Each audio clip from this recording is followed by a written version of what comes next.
Саранасын ашық қонған сарымсағынан сүт тамған, жайлауда өстік әкеміз сарбауырақпен жұрт шалған. Ағаларымды көргенмін, найза мен шаншы бетшеген, қарғалдақтарды тергенмін, қар астында көктеген.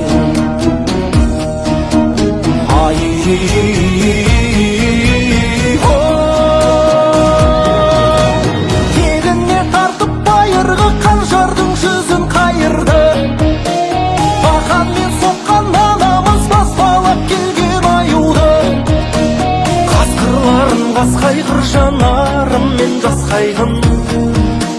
Суырда болса үн қасса суырып алтын тастайтын. Ай